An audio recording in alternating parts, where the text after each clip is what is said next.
Mel Haber is truly a one-of-a-kind personality. We hope you will enjoy this insight into the boss. He is best known for his quick wit, thousands of stories, and of course, his smile that is never-ending.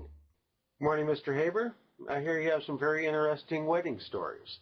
We've had thousands of weddings here over the past 40 years. The first wedding that really put us on the map was the famous movie actress June Allison got married here.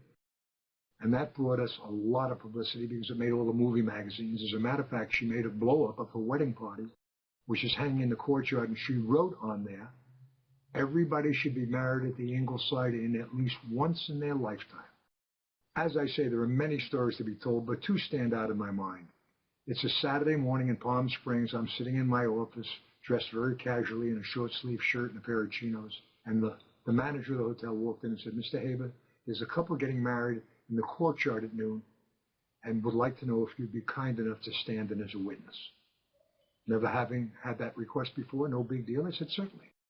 Well, came noon, I walked out to the courtyard. There was the bride, the groom, the minister, and at least they had a maid of honor, a lady in a white dress. And the ceremony took a few minutes. They kissed, and that was the end of it. No big story.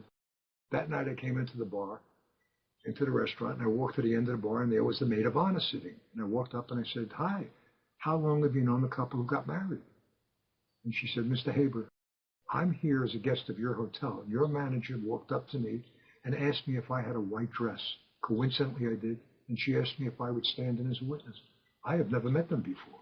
The other story that I love is I'm sitting at the end of the bar one evening talking to a friend of mine. The guy walks up and says, Mel, would you do me a favor?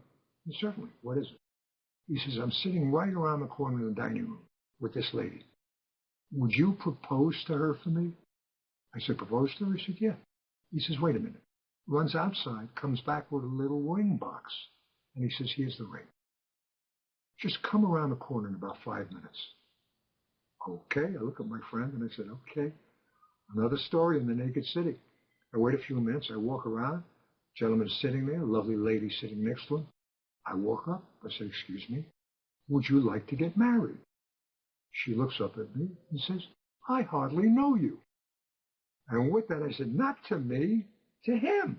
And she jumped up and down, and they got married.